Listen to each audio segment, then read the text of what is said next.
Assalamualaikum, anda sedang menonton Sekilas Fakta 21 Mac 2023 bersama saya, Kemilia Nur Azlan.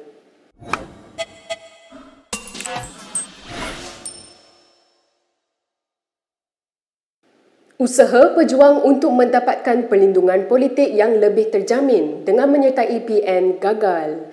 Majlis Tertinggi PN hari ini memutuskan untuk menolak permohonan pejuang menyertai gabungan tersebut.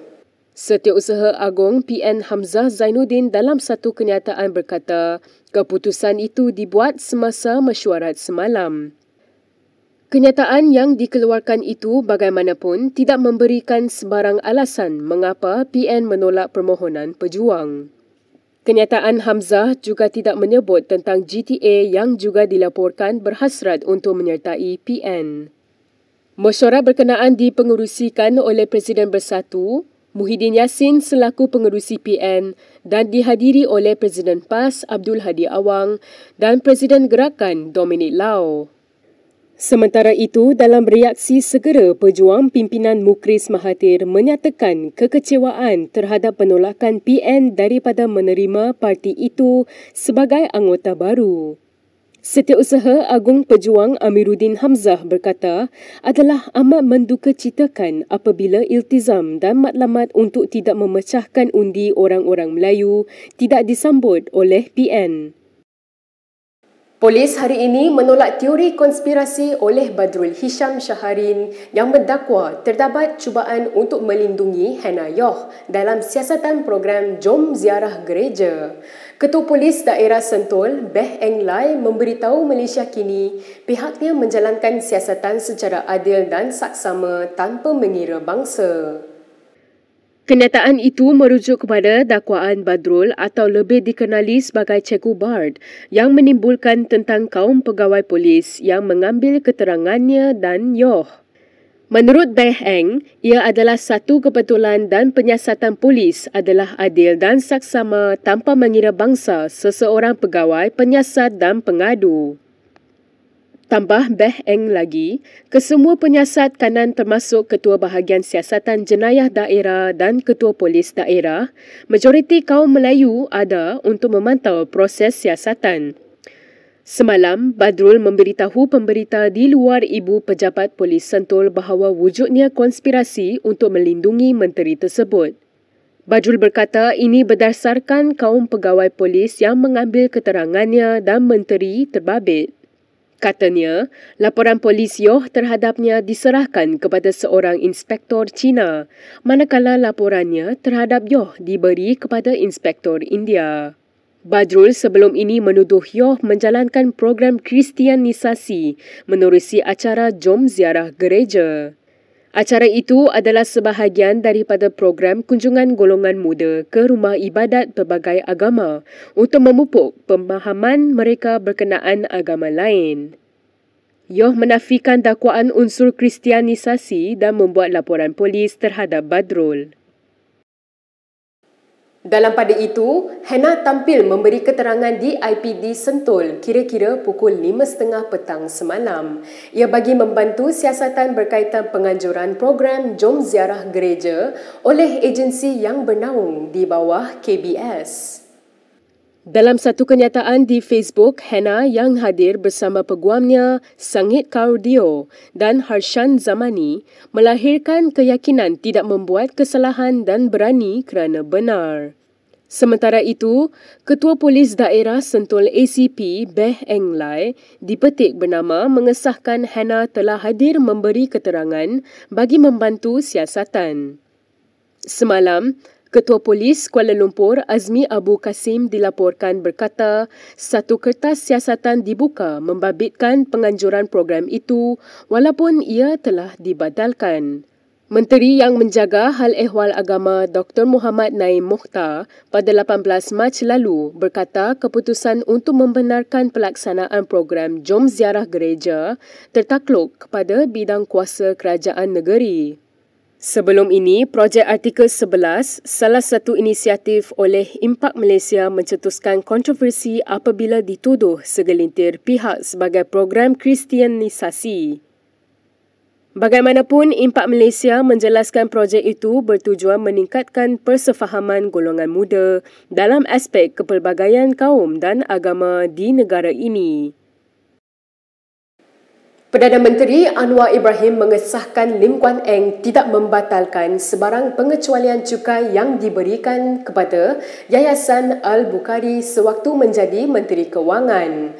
Anwar yang juga Menteri Kewangan berkata kuasa pengecualian cukai berada di bawah hak mutlak Ketua Pengarah LHDN, bukannya Menteri atau Perdana Menteri. Tuan Ketua, Yayasan Al-Bukhari telah diberikan kelulusan di bawah subsection 44 6 dalam kurungan Akta Cukai Pendapatan 1967, Akta 53 yang dikecualikan dari cukai pendapatan.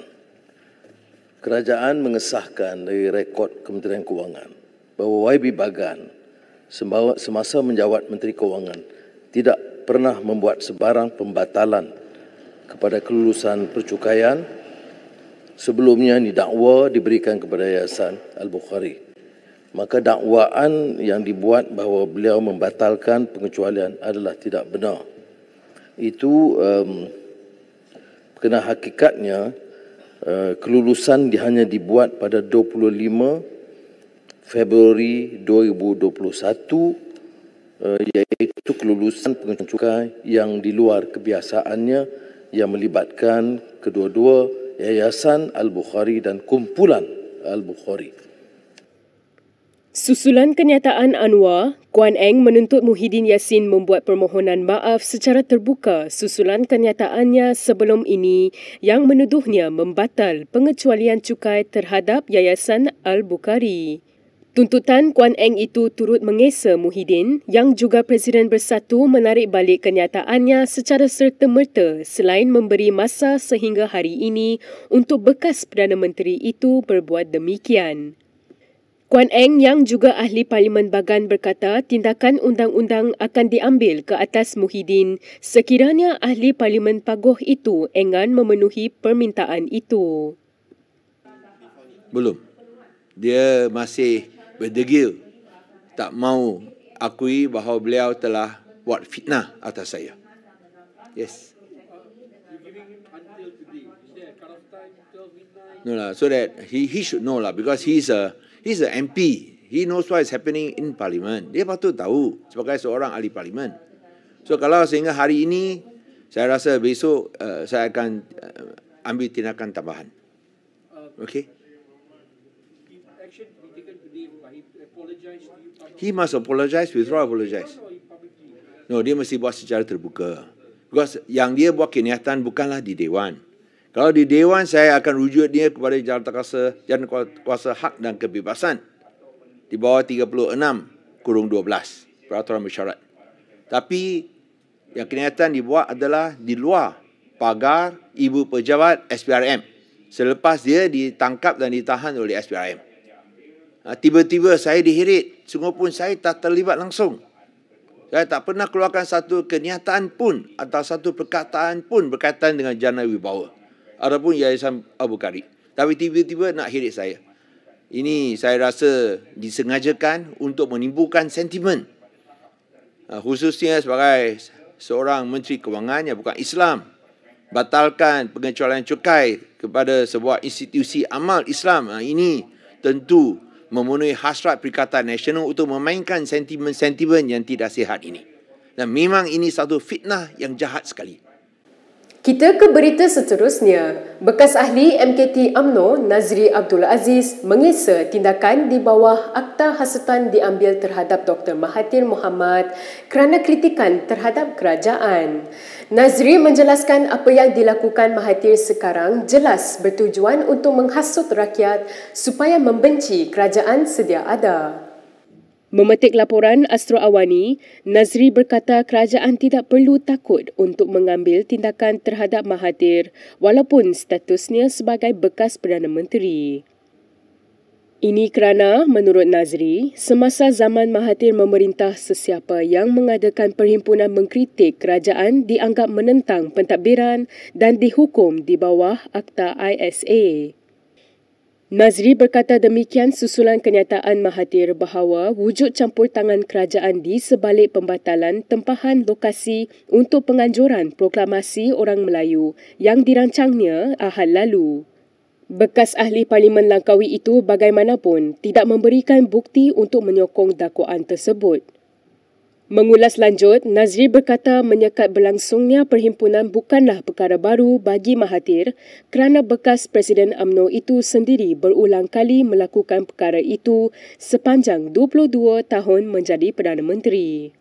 Justeru tegas bekas ahli Parlimen Padang Rengas itu, Mahathir perlu berhenti bercakap soal demokrasi dan mencerca pentadbiran semasa kerana dia paling tidak layak berbuat demikian. Sementara itu, bekas Ketua Menteri Sabah Saleh Said Keruak mengecam pengisytiharan proklamasi Melayu yang dilaungkan Dr. Mahathir Mohamad. Ini kerana menurut Saleh ia menunjukkan kegagalannya yang terbesar dalam mempertingkat sosioekonomi orang Melayu. Saleh mengulas proklamasi 12 perkara oleh Mahathir yang menyalahkan kesusahan ekonomi dan politik kaum itu atas kecuaian pemimpin Melayu sendiri. Dalam erti kata lain, Saleh menyifatkan ia ibarat pengisytiharan yang menuduh diri sendiri kerana ia mencadangkan bahawa Mahathir adalah yang paling cuai daripada semua kepimpinan Melayu itu. Memetik Malaysia Kini, Saleh berkata Mahathir menjadi Perdana Menteri selama 22 tahun dan kemudian selama 22 bulan iaitu mengetuai dua kerajaan berbeza tetapi masih gagal. Pengisytiharan itu yang mendakwa PRU lepas menyaksikan kaum Melayu hilang kuasa politik. Saleh mempersoal pemerintahan Mahathir yang tidak dipertikaikan selama lebih 2 dekad. Ini kerana menurutnya apa gunanya kuasa politik apabila tidak memberi manfaat kepada orang Melayu kerana Mahathir pernah mengetuai kerajaan dengan sokongan 2/3. Menurut Saleh lagi, pengisytiharan itu tidak ada kena-mengena dengan nasib orang Melayu, sebaliknya bagi memastikan Mahathir kekal relevan selepas tewas dalam PRU lalu. Mahathir telah menyalahkan Perdana Menteri Anwar Ibrahim kerana beberapa premis membatalkan tempahan untuk mengadakan perhimpunan bagi melancarkan pengisytiharan itu. Berikut beberapa lagi ringkasan berita untuk hari ini.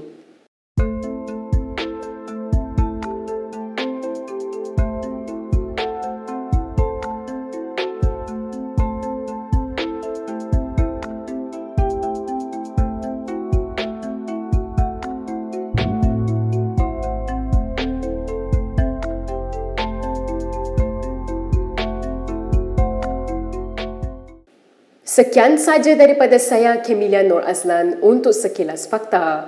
Untuk lebih banyak berita, anda boleh melayari kinitv.com. Anda juga boleh mengikuti kami di Instagram, Twitter, YouTube dan Facebook. Salam hormat dan jumpa lagi.